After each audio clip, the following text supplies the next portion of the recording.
This is my How to Play Declarations Violin 1 video.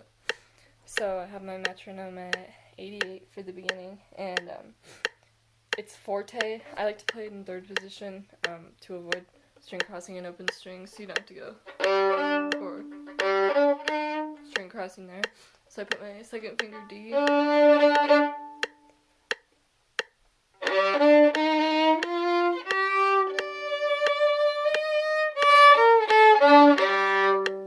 and that part has a crescendo all the way up to fortissimo, so I stay up in third, play really up, just all the way up at that part, and then we go back down to mezzo piano, so a pretty big difference from that fortissimo G. I stay in third, second finger A,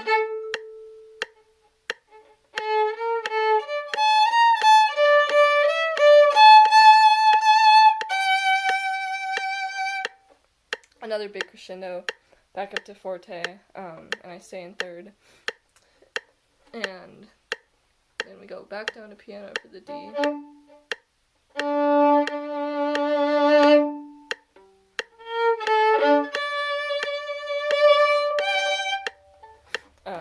Just another big crescendo there, so all the way up to fortissimo for that fourth finger G, and then we go back to 132. So I have my metronome at 132 now, and this part is a lot more short, separated, spiccato, so a lot less legato than the first part. And we got lots of accents too, like we start on this F sharp, offbeat.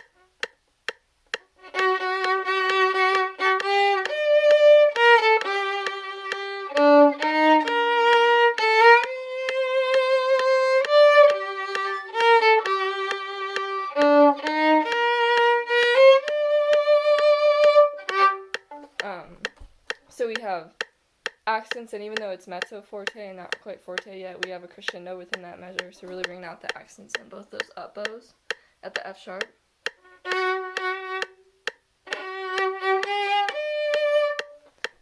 And staying forte until 18, where we crescendo pretty much up to fortissimo, and repeat that theme again. And this part is still legato. We don't get to the staccato part until 23, after that up bow D.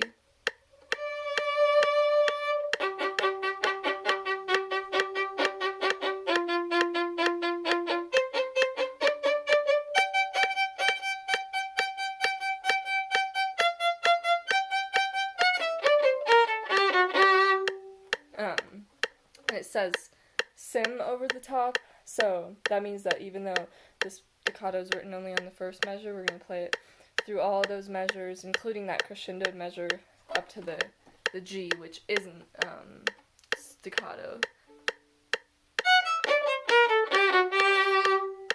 Hold out that G. So for the staccato part, play it in the lower third of your bow, a little below the balance point. Bouncy, so play this part off the string. And then after this part, we go into another more legato part at 33, and then we drop down to piano for 35, so I'll play that part.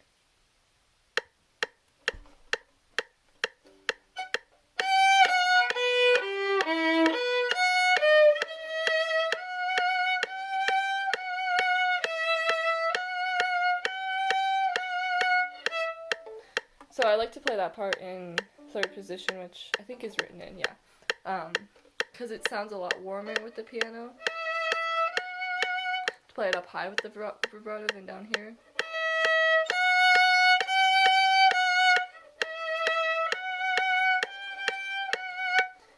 You can hear the difference with that. And then we go back into these eighth notes again, which are going to be staccato, I believe, to keep the style that we had in the original eighth notes of this whole section.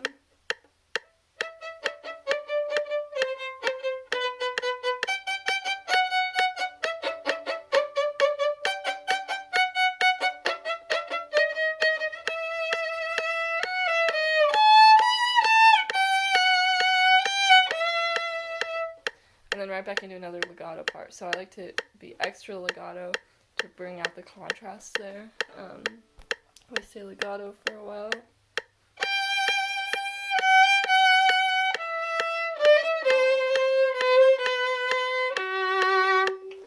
And it's important to bring out all the accidentals here because we're in C major, so we don't really have a lot of sharps and flats, so all of them are really meant to be brought out. And then we go back to all these eighth notes, which are going to still be staccato.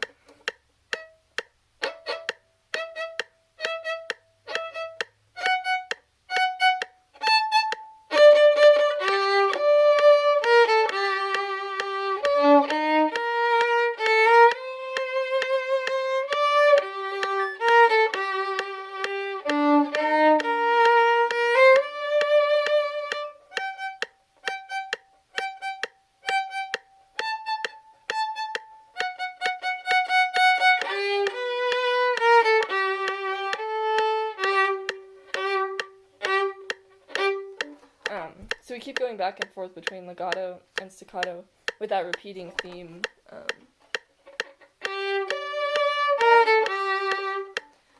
So bringing out the theme, because that's always forte, and our staccato notes are always piano and then crescendo leading up into that theme. So that's like the most important part. And then at this end part, these quarter notes need to take up their whole space.